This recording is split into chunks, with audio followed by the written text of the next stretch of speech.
అంటే పడుకుంటారు, నిద్ర పట్టదు, పని చేయాలనుకుంటారు, చేయలేరు, తినాలనుకుంటారు, తినలేరు.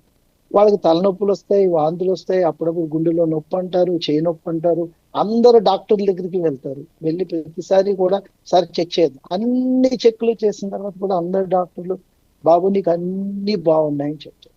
కానీ వీళ్ళ మనసులో కూడా నాకు ఎందుకు ఇలా అవుతోంది అనేటువంటి ఒక ఆందోళన పదే పదే వాళ్ళకు వస్తూ ఉంటుంది. ఇటువంటి ఒత్తిడి ఒక మనిషి తన జీవితంలో కొనసాగుతున్నప్పుడు దాన్ని ఫంక్షనింగ్ యాంగ్జైటీ అంటాం మనం. అంటే తను చేస్తున్న పనిలో తను సంతృప్తిని పొందలేకపోతున్నాడు. అంటే సంతోషం వేరు, సంతృప్తి వేరండి. సంతోషం అనేది ఒక తాత్కాలికం. సంతోషపడ్డ ప్రతి వ్యక్తి కొద్ది రోజుల తర్వాత మళ్ళీ దుఃఖిస్తారు. అంటే ఎమోషన్ అని ఎందుకు అంటామంటే అది ఎమోషన్, అది కదులుతూ ఉండాలి. అందుకే దాన్ని ఎమోషన్ అంటాం. ఆనందం, బాధ, దుఃఖం ఇవన్నీ కూడా ఎమోషన్స్. అవి మారుతూ ఉంటాయి, ఆ విషయం అందరికీ తెలుసు. కానీ ఆ ఎమోషన్ దగ్గర ఎక్కడైతే తను ఒక నొప్పిని పైకి కనిపించకుండా తనలో తాను అనుభవిస్తున్నాడు అన్నది ఒక చిన్న ముళ్ళు గుచ్చుకున్న లాంటిది అనమాట. మనం గులాబీ పూలు ముట్టుకున్నప్పుడు చిన్న ముళ్ళు గుచ్చుకుంటుంది, చాలా చిన్నది, అది చేతిలో కనపడదు, అతనికి కూడా తెలియదు. కానీ అన్ని పనులు ఆ చేతితో చేస్తూనే ఉంటాడు.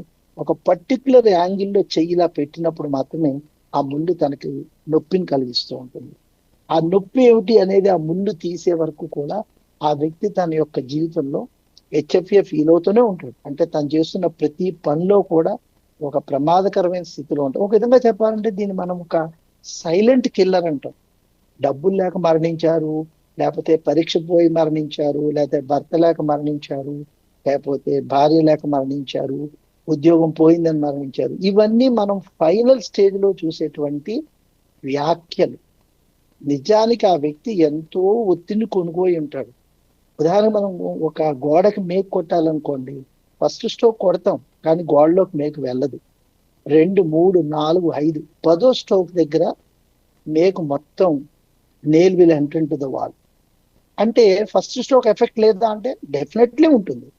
మనము నెయిల్ దిగిన తర్వాత అమ్మయ్య క్యాలెండర్ తగిలించుకుందాం అనుకుంటాం.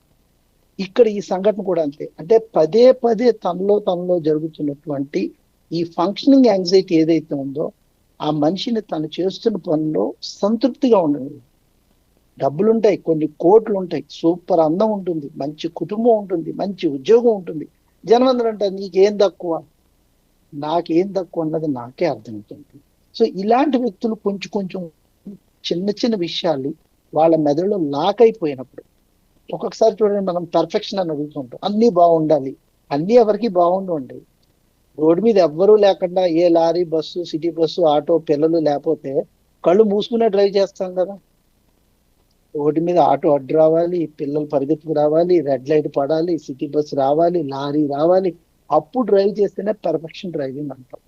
అంటే జీవితంలో కూడా అవరోధాలు వచ్చినప్పుడే పర్ఫెక్షనిజం బయటపడుతుందన్న విషయాన్ని వీళ్ళు అంగీకరించరు.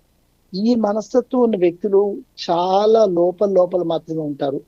వాళ్ళు ఏమనుకుంటారంటే 100% నేను ఉంటున్నాను అన్న భ్రమలో ఉంటారు. రెండోది, మన దేశంలో ఏ మనిషి అయినా ఒత్తిడి అన్న విషయాన్ని బయట చెప్పుకోవడానికి చాలా భయపడతారు. అది ఒక టాబు అన్నమాట. అంటే వాళ్ళ యొక్క బిహేవియర్ లో మార్పు వచ్చింది అన్న విషయాన్ని ఇతరులు అందరూ గుర్తిస్తూ ఉంటారు.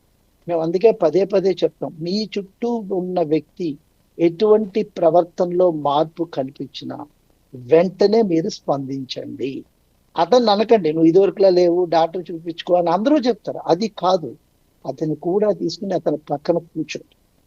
మా మధ్యన కమ్యూనికేషన్ లేదు అంటే, అది భార్యాభర్తలు కావచ్చు, బాస్ అసిస్టెంట్ కావచ్చు, తండ్రి కొడుకు కావచ్చు, కూతురు కావచ్చు, కూతురు తల్లి కావచ్చు, ఇద్దరు అన్నదమ్ములు కావచ్చు, ఓ మంచి ఫ్రెండ్స్ కావచ్చు. కమ్యూనికేషన్ అంటే చెప్పడం కాదు. అందరూ చెప్తూనే ఉంటారు బాగా ఉండమని, కానీ వినేవాడు ఎవరు? ఈ దేశంలో వినేవాళ్ళు చాలా తక్కువ. భగవంతుడు ఒక నోరిచ్చి 2 చెవులు ఎందుకు ఇచ్చారంటే మాట్లాడేదానికంటే రెట్టింపు వినమని. కానీ ఎవ్వరు వినరు, అందరికీ అన్ని చెప్పాలనుకుంటారు. ఈ చెప్పాలనుకున్నప్పుడు ఎదుటి వ్యక్తి యొక్క ఎమోషన్, తనలో జరుగుతున్న భావోద్వేగ ప్రకటన స్పష్టంగా చెప్పలేకపోతారు. నాకు ఇలా అనిపిస్తోంది అన్న. కొన్ని సందర్భాల్లో వ్యక్తమవుతున్నటువంటి ఒక అభిప్రాయం, సో వారు ఫైనల్గా నిర్ణయం తీసుకునే లోపు వారి ప్రధానంగా ఆలోచన పాతకాలపు ఆలోచన కన్నా గత స్మృతులను, మరి ముఖ్యంగా అనుభవాలే ప్రధానంగా ఒక వెదగా మారుతున్నాయి అనేది ఒక నానుడి. సో అలాంటి సందర్భాలు ఉంటాయా? డెఫినెట్లీ ఉండవండి. నిన్నట్లాగా ఇవాళ మీరు ఉండరు. దయచేసి గుర్తుపెట్టుకోండి. విజయమో వీర స్వర్గము. ఏదైనా ఒక సంఘటన జరిగినప్పుడు ఒక అనుభవమైనా వస్తుంది, మనకు ఒక ఎక్స్పీరియన్స్ తోటి, లేదా మనం ఆశించింది ఫెయిల్ అయినా అవుతుంది. ఓకే. రెండు జీవితంలో కావాలి. ఎందుకంటే ఒక పరీక్ష రాశాను, ఫెయిల్ అయ్యాను. ఓకే, ఇలా రాస్తే ఫెయిల్ అయ్యాను, ఇంకోలా రాస్తే పాస్ అవుతాను. ఫెయిల్ అయిపోయినా అక్కడ ఆగిపోతే జీవితాంతం ఫెయిల్ కింద లెక్క.